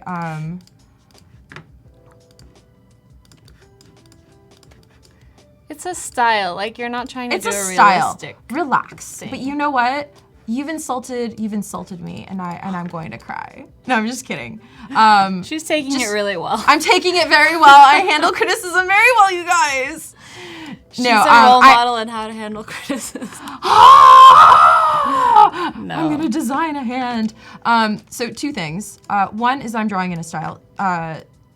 2 is that I like to say 2 things. And 3 is that I do know how to draw, you guys. I promise I do. So just as proof, I'm gonna illustrate a hand holding a knife so that my honor is like maintained within the design community. Zach is probably like, oh God, like, why did I say anything? I didn't think anyone would notice that I was in the chat, but they see everything in the chat. Oh no. And it's okay. He's saying he wasn't criticizing. I know, Zach. You were just... Oh, we're in a fight. You know, you were just saying that it's helpful to have a hand model it's and true. that she's doing really well with that one. Yeah, no, he was saying that you were doing really well. I know, but my honor is at stake now. If I was actually drawing a hand, by the way, this is probably how I would draw it because I am a draftsperson. I think about things in terms of how they're built. Mm-hmm. And I've noticed it's really cool that whenever you're drawing things, you draw what's behind too. You don't only draw what's showing. Yes. So you can see how everything is gonna work. Yes. So that's great, great to see and good advice for anyone who's even analog drawing.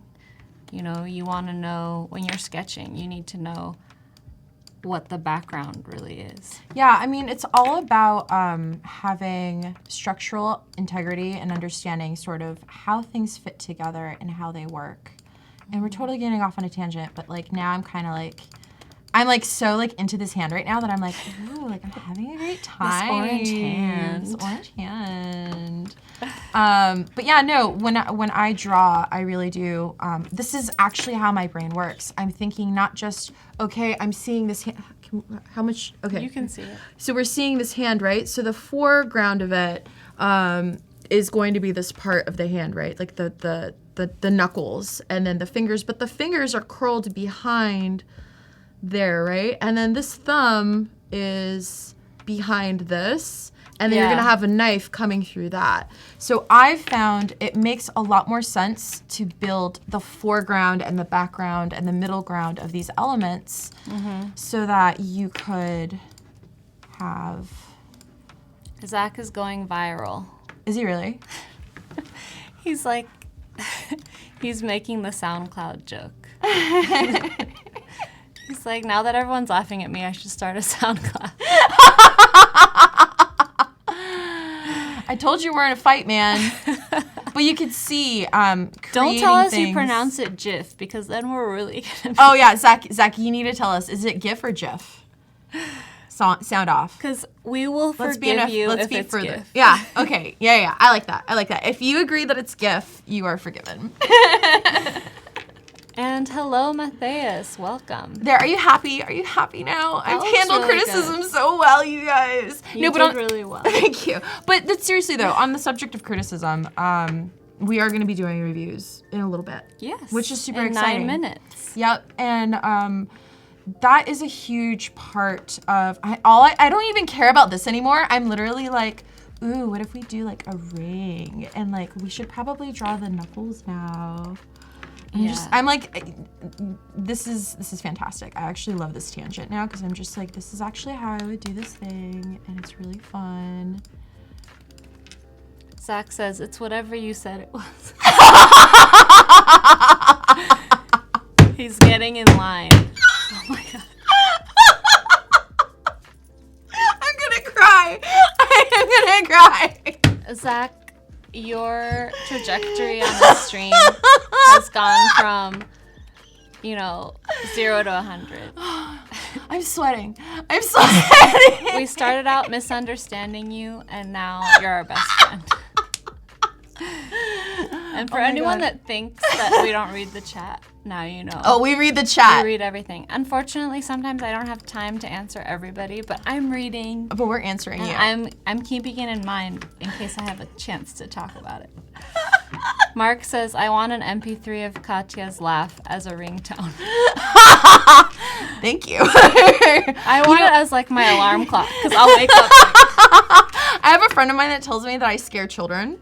And when I'm out and, well, hello, obviously I scare children. Do you go out with your headpiece? I go out with this face every day. I know. I'm really sorry. No, but with the headpiece? I usually wear something, because I wear all black.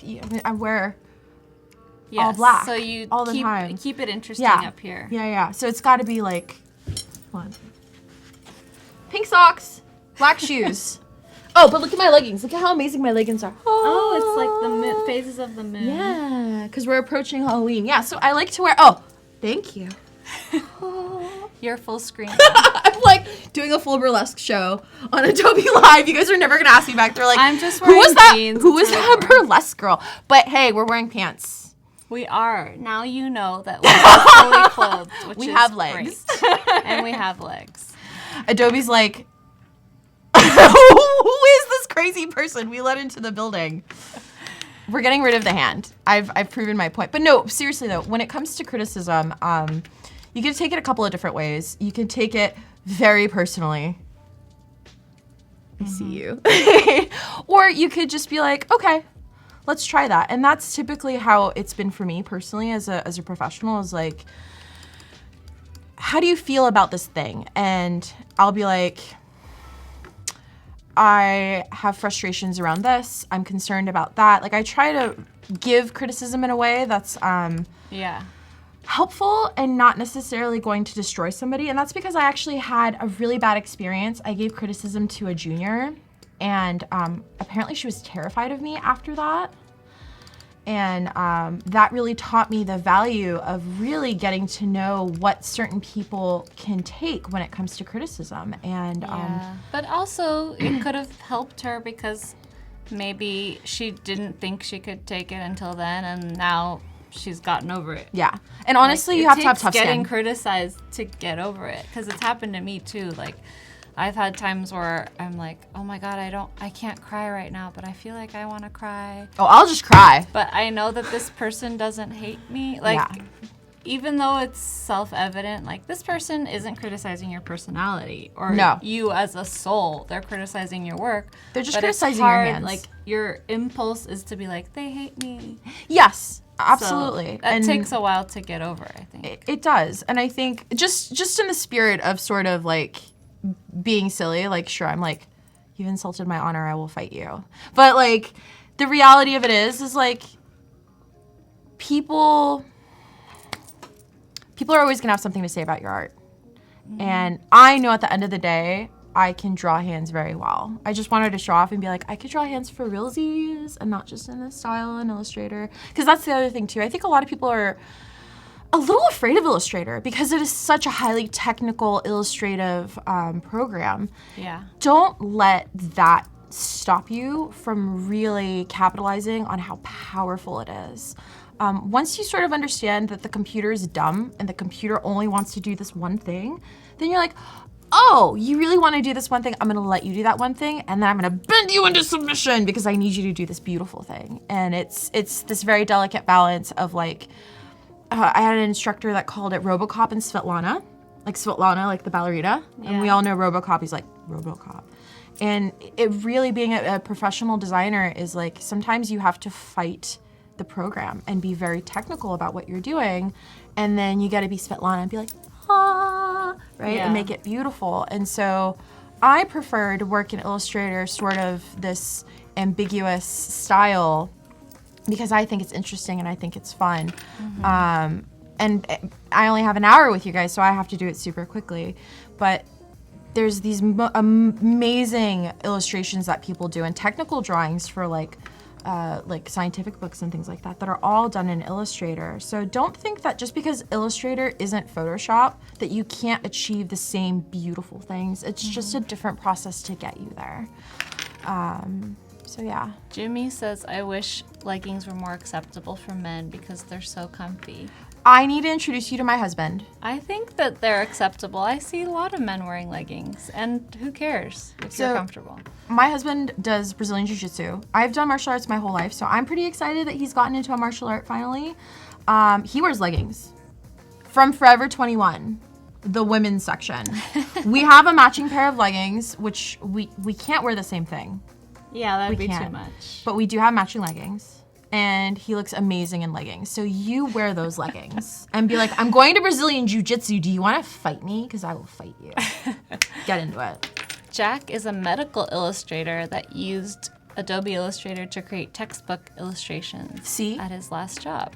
Very cool. That's cool. Now I'm curious, Jack, did you did you do like illustration and then you live traced it? Or did you hand like vector it? Like, let me know, because that would be super fascinating for me to know. I personally never met a medical illustrator. I've always found that field really fascinating, so I want to know. Muscle emoji. Yes, my husband's here. Yay. Oh, hi. Yeah, hello, husband, hello. James, tell them about your leggings. He's been here, but I didn't know it was your husband. Oh, yeah. Somebody Incognito. Somebody was complimenting me on my laugh earlier. They wanted it as an MP3. Y'all need to hear James's laugh. It's like the last thing I want to hear before I die.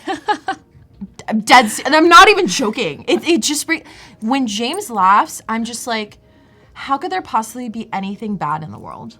That's so nice. That's and it's like this mix of like totally maniacal and like unhinged and like pure joy and like Christmas bells and angels farting. It's like the most fantastic thing in the world.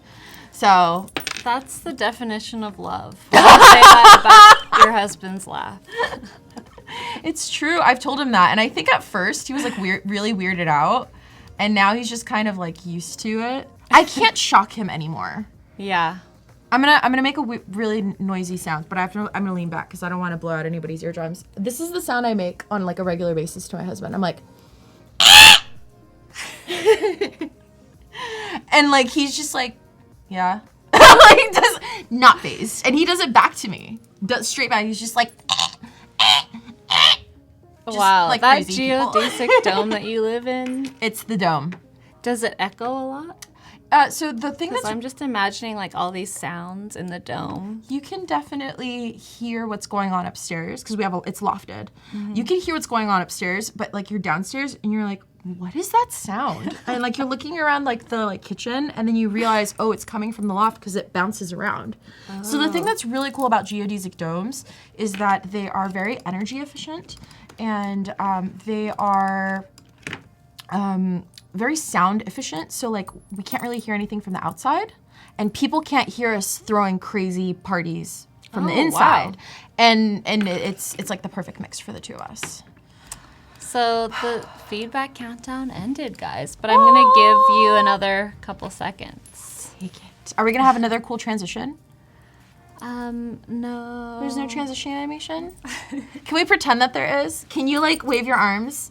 I have a costume change. I was emotionally prepared for my costume change. Yeah. I'm gonna do this. You can swivel around and change your costume.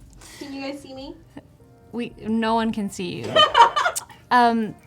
So Katia left the studio. She's no longer here, but when she comes back, she's going to be a different version of herself. Yes. So I want everyone to get ready, and I want everyone to clap in the chat when she comes back, because we want to welcome her back.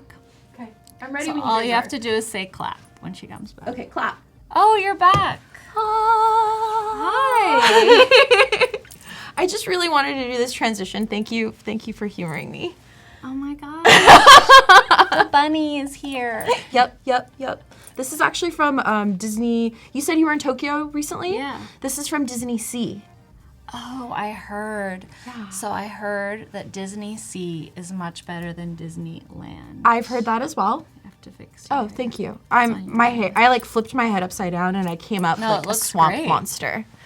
Okay, everyone's clapping for you. Hello. Okay, so let's look at some of the submissions we got on the Photoshop Discord. Yes! For the challenge of the day. So excited. So we got a submission from Mir. It says, treat yourself. Ooh. This looks really cool. So I don't know if all of you saw Claudie's stream, but if you didn't, definitely watch the replay. It was right before us. But she also did some lettering on a wall, so it kind of looks like graffiti. It was dope, you Yeah. guys. Go back and watch the replay. And you don't have to get any paint on you. It's very clean. So it looks really cool, and I think Mir did a great job. The colors, it looks really organically blended.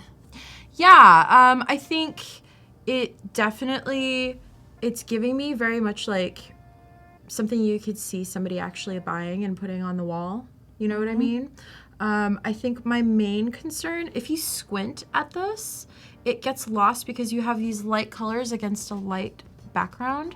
So my suggestion is when you're done sort of laying everything out, just to do a quick gut check against your values, I would add a black and white adjustment layer on top of all of your artwork and take a look at what happens to your values and make sure nothing's getting blown out. But I'm loving this color palette. I think this is a really beautiful choice. I think that's something that I really struggle with gradients. I usually do a gradient from like yellow and pink, I'm done. And so I really love how brave you were in pulling in these teals and these purples and really pushing yourself to do that. And it's got this really nice watercolor effect too. I'm digging it. Yeah. Great work. All right. So next, Kirsty's fantastic. This is my version. Oh, this is a different take on it. So this looks like... So it looks like you typed it out and then you did, it wasn't actually the text that was dripping, it's just dripping around it. Yeah, so my understanding is the challenge was to use the liquify filter. My suspicion is that you used the brush preset or a brush preset of some sort that's going to give you that that drippy goodness. I'm concerned about the legibility, and I would give you the same note as the previous person about using that black and white adjustment layer, making sure that your values are legible.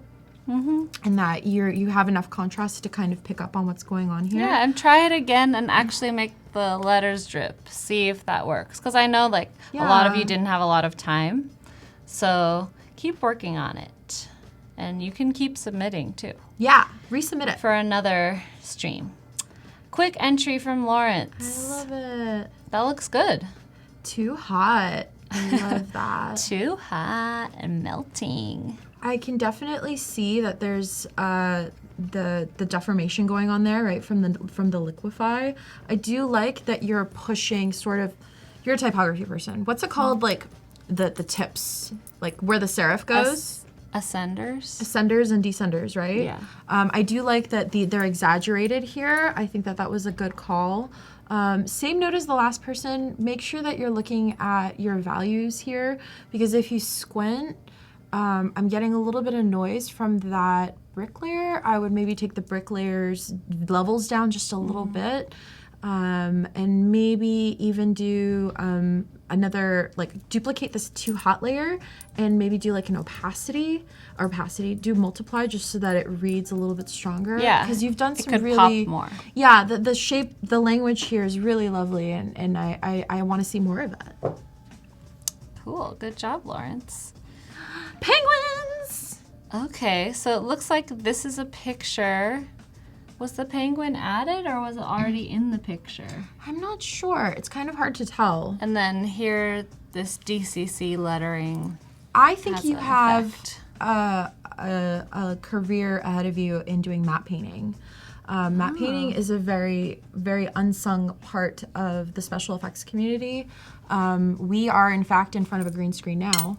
And these realistic sort of paintings are incredibly necessary because when they're shooting a film, they can't go out there and like paint graffiti on a wall. And I think that you really managed to make this feel like this is real graffiti. Yeah, it's really impressive. My only concern is that we have some perspective going on, so the shot isn't flat. It bends back a little bit. Do you see that, those perspective lines going up? So that's what's cluing me in that the penguin and the DCC was an overlay put on top of this and done very beautifully because this is very difficult to do. I would suggest putting a little bit of transform on it just to have it bend back a little bit and it feels like a very real matte painting. Yeah, That's great advice. Yeah. So that was imitating. Good job imitating. Lucy in the Sky. I only had 20 minutes, but you did a great job. Yeah, so I could see that you pulled a lot of inspiration from a lot of the color palettes that she was using. Super fantastic. And you're pulling those dark colors through. For that second suite, it looks like wheat because of just sort of the way that the S is curved. That's and we're a cute losing word. it. Wheat. It's like tweet, but like bold. A bold tweet. Yes. And then the same thing is happening in that very first suite. The T on that is getting lost a little bit. And then the bottom one, same issue. So just be sure that you're really checking against your values. Now, that being said, the center one, which is where my eye is going to because it's a hot color, is the most legible. So I don't know if this was an intentional design choice where you have sweet, sweet, sweet, but only one of them is very visible. So if that's what you're trying to do, I would push it even farther and then make the top suite and the bottom suite a little less legible and then really make the center one pop. So you're going in a really great direction with this, and I would just push it just a little bit more. Yeah. And that's a great point about the legibility. Thank you, Lucy. I don't want to forget everyone's name. Lucy in the sky. Lucy in the sky with diamonds. Okay. More! So when you're doing work with text, it's so surprising sometimes, but the main thing is that we can read it. And you forget. You're like, oh, let me do all these cool effects. And then you forget that it was text that's meant to be read. So always keep that in mind. The thing I really like about this one is that you've kept the integrity of the top part of these shapes intact. So I think if you're going to do that, I would push this as much as you can realistically, and you have this like really subtle sort of swaying, I would like or even like extend it all the way down, almost like a glitch, like it's glitched out and it keeps repeating it, and then give it these really beautiful waves, and that's gonna look really, really cool. Yeah, but really good start on that. Yeah. Thanks, Chris. Great job. Thank you. This is a challenge from another day. Beautiful. Claire Louise, finally done a challenge on time. I love it. Good. Girl. So this is the finished one. That looks great. Can I just say snaps for showing progress? Process. Let's start potential. from the beginning. So she showed. Love that. So she's using the same font as Claudia did, which was Fenway Park. You can get it on Adobe Fonts, using the same image. I love it. And using that Adobe stock brick wall. So it's really great. As you said, it's great to see all your elements. Yeah, I think in terms of portfolio pieces, stuff like this is really important to show on your website because it shows how you are problem solving through things. It shows that you can do type. It shows that you can do a whole lot of things other than just making stuff look good. Clients really like to know how you think. But then they don't like to hear what you're thinking. They just want to know that you think and then change their mind and not listen to you. But this is powerful, I think, because it really shows that like you know what you're doing. You're laying it out in a cohesive way. I would, again, keep an eye out on your levels. We're losing that, what's the I'm sorry, I'm not a typography person. The I, at the top of the I. The tittle. The tittle. We're losing the tittle. We really need to see it. And so what I would do like a little sneaky trick. I would do this, and then I would clip in a clean layer, use your gradient tool, use the circular radial gradient, use black, and then just very lightly like put a little bit of that gradient in just so that we can capture the top of that L and the tittle. Yes. And now you'll never forget that word. Tittle. Titillating. Tantalizing. Yeah. Okay, awesome, Claire Louise. Oh, look at this. Camillo. Thank you, Camillo. Skeets. Let's see. Okay, there's a lot going on in here. There is. This feels very multimedia to me. So it looks like we have a stroke on here. My old woman eyes. I'm looking for some liquefy vibes. Do we have it in the background? There's a little bit of dripping here. I see it. Okay. Yeah. Okay. So I think the primary piece of feedback that I have for you is if you're going to make a manipulation, go big. I've found my frustration when I'm mentoring junior artists is they don't go big enough, and I'm just like, I asked you to move this thing and you moved it like 10 pixels, but I needed you to move it like 500. Yeah. So don't be shy. Go too big. Go so big that you're like, no, like too much, and then scale it back 30%, and that'll be the sweet spot. Because right now I can't see it, and I think also the background, because there's so much information in the background, we're losing your hard work, and it's a huge disservice to this choice and type, to the texture that you used. So I would definitely just allow yourself to shine, because this was a great call and it was beautiful. I just want to see more of it. Yeah, go bigger, Camilo. Yeah. We love it. Day 5, text effect, thank you, Claudie. Thank you, Claudie. All right, so Ant submitted these. Okay. I think my favorite one is going to be the middle one. I like the colors. I think it's the most legible. I love a simple gradient. I really do. I love a good pink and purple and like green and black. So that was definitely a good call. There's a little bit of drippage, but it's the same feedback for you too. Yeah, go bigger with the dripping. Yeah. Or like push it out so that it's like Bill Posters, psh, like the ending part of the S, like grab it and like throw it away. Like I want that sort of energy in it, you know? Yeah. It's there. And it's funny, I made this logo for fun that was graffiti inspired. And I started with a little bit of dripping, and then I was like, let me just see like what those markers that they use for graffiti, for street art, and how much they drip. I'm like, let me just look at a picture. And I looked at a picture and it was like so much more dripping than I had done. Yeah. And I was like, oh, I'm not doing it enough at all. Like this stuff gets everywhere, and that's what makes it so eye-catching. So yeah, and you got to think about it. Again, we are digital artists. Almost all of us nowadays. You really got to think about if you are mimicking another media and you're doing it digitally, going in and getting references, playing with it, getting some hand references if you're drawing some hands, and really have an understanding of what is it that I'm drawing and what is it that I'm replicating. I worked on a project at BLT that was the same thing. I had to do paint drips, and I'm like, covered, like literally, if you look up far enough on my Instagram, my whole hand is covered in black paint and gesso, because I'm trying to mimic this sort of look. Yeah. So Get your hands dirty. Yeah, you have to, and think about when you start. I just recently got into calligraphy, like hand dipping ink calligraphy. Think about where you start and where you end that stroke. So when you start, there's a huge accumulation of media. So that L is going to have, just like in this one, there's going to have a bit of that drip. It's going to be a lot more excessive than the faster part of the L. And then at the termination of that stroke, you are going to have a bit of that drip, the and so on ink and so pools forth. at certain points. Yes, exactly. So keeping that in mind makes it look more aesthetically pleasing and natural. Yeah. This looks really good from does. Austin. It does. And again, I think it's because Austin, you use references you're looking at and you're thinking about how does the ink work? How does it pool? And it really feels right. Yeah, I could totally see that in someone's house. Yeah.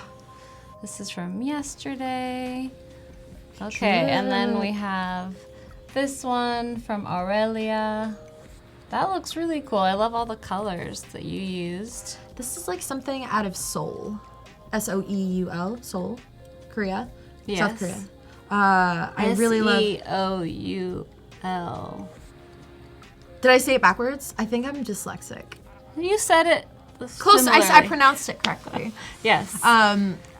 I really like this cool. one because of the color palette. I like that instead of trying to mimic spray paint, we're mimicking somebody mimicking a style, and it's got this sort of I need some water. It's got that sort of you see this a lot in Korean artists right now, this sort of pastel-y, chalky gouache feel. Yeah. And I'm really digging it. I like that it feels painterly. Yeah. which is fantastic. That's really cool. Same note as everybody else. If you squint, we're losing the values a little bit. So another trick is throw a soft circular gradient behind this at like a black circular gradient at like 30% opacity, and that might help pop your higher values a bit more. Cool. Van Damme. It says 10 years old. Are you 10 years old? That's impressive. Pretty cool. I was not as cool as you when I was 10. Chisel. Very cool. So it looks like you used the bevel and chisel layer. I don't see... It's hard to say. Well, we'll go back because I feel like they softened out sort of the hardness that happens it looks a little fluid with that layer style, which is really handsome. That was a great call. Very cool. And then there's a drippy one. Oh, cute. I love it. That looks like I could touch it. Yeah. So I feel like you had something really great going with this drip and the vibe of it. I didn't feel that this puddle was necessary below it because it's a lot of information against white. My eye goes straight down, and especially because the drips is a visually, it's a flowing, there's a gravity being pushed upon it. And so my eye goes zoop down your composition. So to counteract and counterbalance that, I would have actually done some information at the top of the lettering to balance the flow and the gravity that's happening naturally in your composition. But I love this color. Yeah. And he did a neon one too. Ooh. Awesome. Very cool. Great job. Very impressive. Thank you. And then these were submitted, I think, right after the deadline, but we'll still look. Okay. From Shahid. Love change life. Let's see. And so I think we need more work on your text. So I'm seeing the background coming through, but this is all about text effects. So I want you to resubmit, and I want you to work on your text more. I agree. Just so that we don't lose sight of what we're focusing on for this challenge. Yeah. Classy text. 8 years old. What's happening? Huh. I am so old. Interesting. They spelled designer the same way that the 10-year-old did. Uh-oh. Is it the same person? Plot twist. We're getting catfish. Are you siblings? I mean, this is really beautiful, and I'm liking the animation. I don't see the liquefy. Yeah. Well, I think But just it's having... beautiful. They are brother and sister. That's so cool. That explains so much. They're brother and sister. Okay. Yes. I dig love it. It's very beautiful. So I remember that Van Damme asked, does it have to be dripping? And I said, any text effect that you do, if you work on it and you learn something, that's what, okay. That's what we want. Yeah. We want you all to be challenged and work in Photoshop. So I love it. I think that it's great that you did something that's eye-catching. Very cute. Yeah. I like this animation going on in the So background. Van Damme and Lee, you are a really cool family. Yeah. I love that you're working in Photoshop together. Fireman. Oh, fireman. Whoa. I I don't know what's happening here. So I see that we're using a lot of the same techniques that were discussed at 9 a.m., right? We're doing, it looks like we have a little bit of clipping going on in there. We're doing that background. I'm willing to bet you that the liquefy is in the explosion. And I think this is incorporating some other things that Claudia has talked about in the previous challenges. Yeah. So that's cool that I dig it. you've probably been watching. All right, so let's go back to recap what we've done today and prepare everyone for Heba's stream Yeah. so that we can make sure that you all stay in our little world here and see what's going to happen with these designs that she's going to hand off. Yeah. So actually, I'm curious. If I yell really loud, can Heba hear me? Probably not, and we only have 3 minutes. I was going to for you export do it to her this. via airdrop, but that's totally fine. So really the asset that I'm exporting to Heba is going to be this illustration. So as you can see, there's a whole bunch of stuff on my artboard. The way that I tend to export, and she specifically asked for an SVG file. What I usually do is I turn off all of the layers that I'm not going to be using in my export as such. And then just to be sure, especially if I'm using a lot of white, I'm gonna hit M, which is basically like your rectangle tool, and I'm just gonna put a solid back here. Cool, all of my whites are in there, everything's in there. I'm very happy about that. So I'm gonna delete this because I've confirmed my theory. Now what I do is I like to center it in the center of my artboard. You don't have to. If I move this illustration all the way to the side, it'll still export as a PNG or as a SVG. I just prefer to keep it in the center because of previewing purposes. And what I'm gonna do is I'm gonna go to File, Export, Export As. Actually, I lied. I'm gonna save.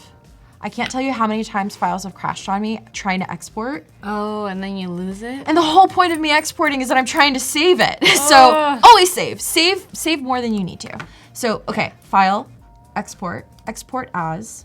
We're gonna do as SVG. I'm gonna call it cat. And this particular one is actually, I think it's part of the third panel. So 3-cat, that's just the naming nomenclature that we've used for this project. Okay. We're gonna hit export. And I asked her what she wanted for SVG options, and she's like, default. And I was like, okay. So I can't speak eloquently to SVG, but my understanding is it's a form of a vector graphic that I'm gonna be sending over to Heba. All right. So that what you guys saw, just to give you some context, what Heba now has from me is this gigantic folder full of stuff. And it's like Illustrator files, background files. She has the raw assets that we just made, and she is ready to rock and roll. So let's make sure everybody knows that Heba's gonna be live in about 30 minutes. And she's gonna be creating a web interface to promote Katia's book, which is Anxiety and Wonderland. Yeah, and you guys can using find her it on Amazon. illustrations. You can buy the hard copy. It's like $24.99. But again, I'm really big. I'm gonna close that. I'm really big on people having access to mental health tools and other people's stories for free. So you could always download the book for free on your Kindle on Amazon.com. So like if you have a Kindle or I think any Google or like Android or a Kindle app, you should be able to have access to this book for free. So that's for you guys. awesome. Anybody suffering with anxiety, friends, family members, loved ones, like I want you guys to have access to that. So That's great. So we're not done here. Please stay tuned. Now at 11:30, Andrea Hawk is going to be live doing an XD challenge. And then right after that, you can watch this whole project continue with Heba in XD. Woo. So stay tuned. And it was great being with you. Thanks, Katia. thank you for having me. Oh! Bye guys.